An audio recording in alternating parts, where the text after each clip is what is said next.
우리는 누군가 우리를 안내해주고 올바른 길로 이끌어주기를 바랍니다. 그래서 영어를 배울 때 영어를 잘하는 사람을 따라가고 싶어 하는 거죠. 물론 그것은 나쁜 방법은 분명 아니에요. 그러나 우리의 무의식이라는 것은 영어로 서브리미널이라는 단어는 부지불식간에 나도 모르게 라는 뜻이고요. 그런 우리도 모르게 하는 행동들이 사실은 무의식에 의해서 지배를 받는다는 이야기입니다. 그에 관한 얘기는 좀 이따 읽어보도록 하고요. 특히 영어에 있어서는 수능 영어든 토익이든 이것을 잘하면 영어를 잘한다라고 생각하잖아요. 토익을 잘하면 영어를 잘한다. 수능 영어를 잘한 거와 영어를 잘하는 거 할 때 영어를 잘한다의 정의는 뭘까요? 만약에 독해라만 한정한다면 뭐 오케이 괜찮을 수 있어요. 근데 듣기로 들어간다면 아닐 수 있어요. 말하기를 한다면 또한 마찬가지로 아닐 수 있어요. 토익도 마찬가지겠죠? 수능 영어는 듣기가 되게 적게 나와요. 반면에 토익은 그나마 많이 나온 편이지만 독해 파트에서는 수능은 다양한 반면에 토익은 경제적인 용어들이 좀 많이 나오죠. 그럼 영어의 정의가 뭘까에 따라서 토익도 달라지겠죠. 독해를 잘하는가? 오케이. 그럴 수도 있죠. 기본적인 건 같은 거니까. 듣기를 잘하는 것인가? 그럴 수 있죠. 그러나 이 듣기가 어떤 일방적인 어떤 표현에 의해서만 나온다면 그건 또 아닐 수 있죠. 또 말하기는 어떠한가 한다면 또한 아닐 수 있어요. 말하기 학원도 있으니까 하며 이게 무슨 말이냐면 우리가 수능 영어를 잘하면 그 학생이 영어를 잘할 거라고 착각을 하고요. 토익을 잘하면 그 사람이 영어를 잘한다고 착각을 해요. 실제로는 이 잘한다는 말에 정의부터 내리고 들어가야 되죠. 자, 그에 관한 이야기를 한번 출적하고 나서 그리고 결과적으로 또 수능 영어는 과연 어떤 것인가에 관한 이야기를 한번 해보도록 하죠. 중앙일보에 나왔던 2005년도를 기억하는데 이 자료를 갖고 결과적으로 우리가 영어란 무엇인가 한번 생각해 보도록 하죠.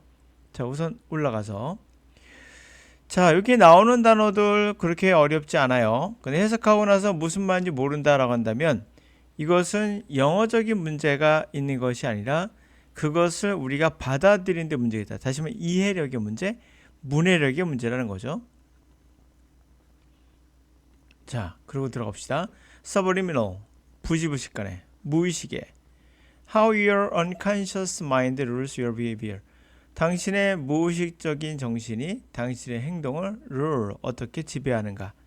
One of the oldest experiments is investigating the distortion caused by categorizing was a simple study in which subjects were asked to estimate the length of a set of 8 line segments. 자, earliest니까 가장 초기에 그런 실험. 이것은 investigate, 조사하는 거예요. 왜곡글. 바로 categorize, 카테고라이즈라고 하죠. 범주화시키는 거, 분류하는 거. 그런 거에 의해서 하게 되는 왜곡을 조사하는 겁니다. 이것은 아주 심플한 방법이었는데요. 스터디였는데요. 연구였는데요. 그 연구에서 subject, 그 피실험자들은 평가하라고 요청을 받죠. 바로 한 세트에 8개 라인의 그러한 세그먼트는 이게 잘린 거예요. 이렇게 이해가죠? 이런 거 얘기하는 겁니다. 예. 부분들 8개 라인에 그런 잘려진 것들 그런 것들의 길이를 측정하라 한 거예요.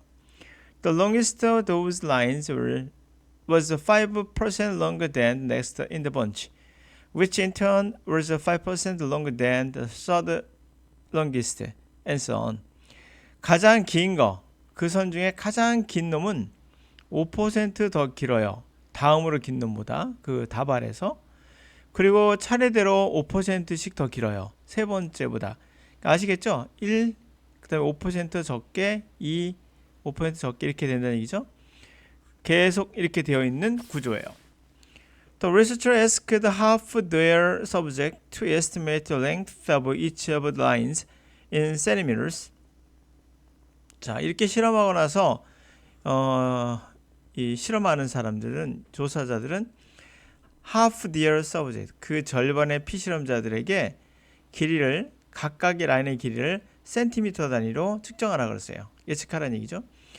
But before asking the other subject to do the same, they artificially grouped the line into the set. The longer four lines were labeled group A, the shorter four labeled group B. 자, 그러나 다른 서브젝트, 다시 말하면 50%에 나머지 50%가 되어 있죠.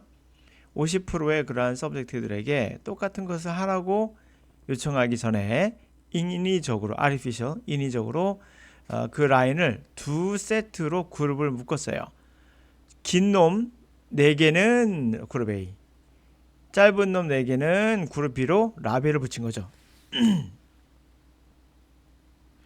자, 그랬을 때 experimenter found that once the lines were thought of as being belonging to the group, the subject perceived them differently. 자, 그 실험자들이 발견한 것은 라인이 생각됐을 때 뭐로서 belong to 속하다죠. 한 그룹에 속한 걸로 생각됐을 때 그 피실험자들은 그들을 다르게 인식했다. They judged the lines within each group as being closer in length to one another than they really are, and the length difference between the two groups as being greater than it actually was.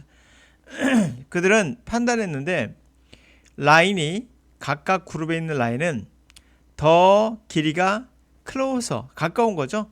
5%가 아니라 3%, 2% 서로에게 더 가까운 걸로 판단했고 실제보다, 그리고 길이의 차이, 두 그룹 사이의 길이의 차이는 더 큰 걸로 실제보다 그렇게 판단했다라는 얘기예요.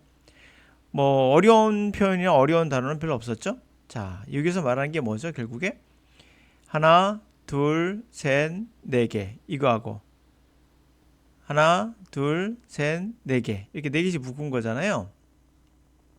이랬을 때 이것 차이는 별로 없고 이것 차이는 굉장히 더 크게 본다는 거죠. 그룹을 묶었을 때 이게 실제로 여러분들의 왜곡을 일으켜요. 그게 뭘까요? 바로 입시예요.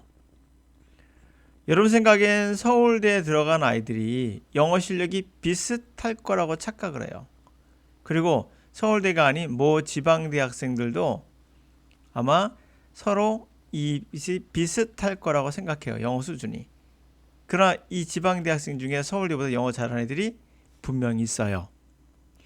그리고 서울대와 지방대 애들 사이가 굉장히 영어 수준이 차이가 날 거라 생각하지만 실제로는 그렇지 않고 여러분이 더 크게 본다는 거죠. 왜곡되어 있다는 거죠. 거기서 나오는 게 뭡니까? 바로 그 유명한 여러분들이 알고 있는 능력주의예요. 능력주의는 허구예요. 서울대 애들이 능력이 있다는 말은 지방대 애들이 능력 없다는 말로 보이잖아요. 이 격차가 굉장히 크게 확대돼 보일 때 우리는 그것을 능력주의라고 생각하게 되는 거예요. 실제로는 그렇지 않다는 걸 지금 보여주고 있는 건데요. 실제로 이쪽 그룹과 이쪽 그룹의 차이가 별로 크지 않은데도 더 크게 본다는 거죠.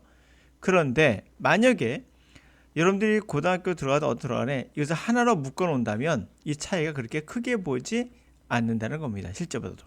실제 차이가 난다 하더라도 그 차이를 크게 보이지 않는 반면에 그룹으로 묶어 놓으면 이쪽 그룹과 이쪽 그룹이 굉장히 차이가 난 것처럼 보이게 한다는 거죠. 그런 것의 대표적인 케이스가 뭘까요? 바로 능력주의가 그 왜곡을 가져오는 겁니다. 우리의 어떤 판단이나 그런 것들에. 또 하나가 이와 비슷한 것들이 비슷비슷한데 연고전이라고 하잖아요. 연대 고대전. 연고전도 마찬가지예요. 이들이 비슷비슷해요. 근데 묶어 놓으면 서로 잘났다고 하죠. 그래서 연고전 하는 거 아니겠어요? 이런 것들이 사실 왜곡되어 있는 거죠. 그 밑에는 뭐 서강대나 뭐 경희대나 이런 대학들은 이들보다 한참 떨어진 것처럼 보이잖아요. 어떻게 보면 서울연고전 했을 때 보면, 그죠? 서울연고전이라고 하면 그렇지 않아요? 이 정도 갈 수 있는 성적은 얘들도 있어요. 그런데 뭐 그때 상황에 따라서 시험을 어떤 에 따라서 그날 컨디션에 따라서 너무 많은 것들이 작용할 뿐이죠. 그렇기 때문에 이들의 차이는 실제로 비슷비슷한 경우가 많아요. 한두 명 도출된다 하더라도 전체적으로 본다면 우리가 실제보다 더 왜곡돼서 더 능력주의라는 과대망상에 우리 빠지기 쉽죠. 바로 이것을 보여준 심리적 현상인데요. 예를 한번 들어서 볼까요? 하나 또 하나. 중앙일보에 있었던 2005년도 자료에 따르면 수능 외국어 영역 최상위권 점수를 받은 서울대 입학생들의 영어 실력 격차가 극심한 거 나타났다. 이 같은 격차는 외국어 영역 만점을 받은 학생 사이에서 예외가 없었다. 만점이에요, 다. 그러니까 외국어 영역 100점 맞은 거예요. 그럼 실력이 비슷할 거라 볼 거 아니에요. 2005년 서울대 정시학 격차 2063명 중에 외국어 표현 점수와 영어 능력 테스트인 탭스 점수가 자료 공개됐는데 서울대 정시 입학생들은 수능 영어에서 이처럼 고득점 올렸지만 탭스 성적은 큰 차이가 났다. 만점 받은 학생들만 비교한 겁니다. 외국어에 만점 받은 학생들의 탭스 성적은 990 만점에서 945점, 반면 495점까지 다양하게 있었다는 거예요. 나머지 자료에도 공대생 같은 경우도 902점짜리하고 굉장히 700점까지 차이나는 학생들도 있었어요. 자, 전체적으로 보더라도 그 안에서도 굉장히 격차가 난다는 것을 알 수가 있죠. 그래서 제가 가르쳐봐도 그래요. 영어만 보더라도 실제 서울대 가지 않고 다른 대학을 갔어도 영어를 서울대 가는 애보다 더 잘하는 애들도 꽤 있었습니다. 그런 거 보더라도 우리가 생각할 때 이 영어 점수만 보더라도 우리는 서울대생들의 만점이면 다 똑같을 거라 생각하지만 그 차이가 어마어마하다라는 걸 말하고 있죠. 그래서 수능 영어를 잘하면 영어를 잘한다, 토익을 잘하면 영어를 잘한다. 그럼 탭스로 본다면 누군 잘하고 누군 못하고 이렇게 되지 않겠습니까? 예를 들면 토익 같은 경우도 마찬가지겠죠. 어떠한 기준으로 봤을 때는 그럴 수 있는데 또 어떤 기준은 또 그렇지 않을 수 있다라는 얘기죠. 그럼 우리가 잘한다는 건 무엇일까? 잘한다는 것은 영어를 잘 해석하고 잘 듣고 기본적으로 잘하는 거예요. 그러면 우리가 말하는 거 테스트할 수 없으니까 이 부분에서는 그런 부분에서 말씀드린 거예요. 말하는 거 테스트한다면 굉장히 힘들어질 거예요. 테스트할 기후도 없고 테스트하기 위해서 테스트할 만한 그런 시스템도 갖춰 있지 않고 우리나라가. 그리고 테스트하기 위해서는 무조건 테스트할 거가 아니라 중고등학교 때부터 그것을 가르쳐야죠. 가르치는 시스템 자체도 없잖아요. 없기 때문에 테스트를 한다는 것 자체도 무리가 있죠. 시스템이 갖춰지고 나서 테스트를 해야죠. 가르치지도 않고 테스트한다면 그게 무슨 말이겠어요. 이거는 그냥 책임을 전가하는 게 불가하거든요. 그래서 아직까지 그런 게 되지 않는 시스템이 되지 않으므로 우리는 듣기와 독해 정도로 판단해 본다면 그것만 보더라도 듣기와 독해만 보더라도 수능 영어가 모든 것의 대변자가 아니며 그것이 원하는 게 따로 있다는 걸 알 수가 있죠. 맞아요. 수능 영어는 약간 학술적이고 그리고 좀 더 깊이 있는 그러한 다양한 분야를 원하는 거고 토익은 또 그에 반면에 다양하기보다는 한쪽의 경제적인 거에 좀 치우친 그런 경향이 있죠. 그래서 수능 영어와 토익은 같으면서도 다르고 다르면서도 같고 이렇게 말할 수 있겠습니다. 자, 우리가 왜곡되어 있는 것은 뭡니까? 부지불식 간에 우리의 무의식이라는 세계가 우리의 행동, 우리의 판단을 좌우한다는 거예요. 그게 바로 능력주의가 대표적인 케이스가 되어 있죠. 그룹을 묶어놓으면 다 뛰어나게 보이고 그룹을 묶어놓으면 다 뛰어나지 않게 보이는 이런 현상. 이것은 우리의 판단 미스를 유발하죠. 그래서 우리는 자꾸 인종차별이나 어떤 그런 차별적인 행위를 많이 하는 경우가 그래서 생긴 거거든요. 격차가 크면 클수록 차별을 해도 정당화된다는 그런 판단으로 가기 십상이죠. 그게 우리가 무지불식간에 나타나는 현상인데 그거를 막기 위해서는 최대한 차별을 막기 위해서는 그들 격차를 묶은, 다시 말하면 그룹별 대항은 굉장히 이런 현상을 나타낼 수가 있습니다. 그룹별 대항. 스포츠가 그 역할을 꽤 하기도 해요. 스포츠가 누가 좋다고 하지만 나쁜 효과로는 바로 그런 것들이에요. 묶어가지고 서로 해서 대표적으로 축구도 그래요. 전 축구를 좋아하지만 되게 싫어합니다. 이유는 간단해요. 짐승 같아요. 솔직히 말하면. 축구에게 유리한 건 유럽 아니에요? 솔직히. 유럽의 키를 보세요. 등치를 보세요. 아시아는 당연히 한 사람 예를 들면 손흥민만 얘기하고 이런 거는 그 사람만 되는 거잖아. 유럽에는 엄청 많잖아요. 감 때려봐도 많잖아요. 그런 사람들이. 그래서 얘기하는 거예요. 축구 같은 경우도 결국 그룹을 짜서 하기 때문에 결국 유럽 사람들이 생각하기에는 아시아는 열등한 민족으로 볼 수밖에 없어요. 그래서 월드컵도 사실은 유럽 사람들이 많이 가져오고 아시아는 두 나라밖에 못 가죠. 두 나라. 유럽은 많이 가요. 기본적으로. 전에도 많이 들어갔으니까. 그러니까 이렇게 해서 월등하게 뭔가 차이 나는 것처럼. 실제로 점수 몇 점 차이 나죠? 그래봐야 1점, 2점이에요. 한 점, 두 점 갖고 유럽하고 우리가 붙어서 한 10대 0으로 깨진 적 있나요? 드물어요. 그래봐 한 점, 두 점, 많으면 3점. 요거 갖고 평가하는 거거든요. 그렇게 차이는 나지 않아요. 근데 합치면 이길 확률이 좀 적다는 것 뿐이지 엄청난 격차로 벌어지지도 않잖아요. 뭐 제 말 틀렸나요? 그렇지 않다는 거 알 수 있지 않습니까? 멘탈만 무너지지 않으면 그렇습니다. 하여튼 여기까지 해서 정리해 봤습니다.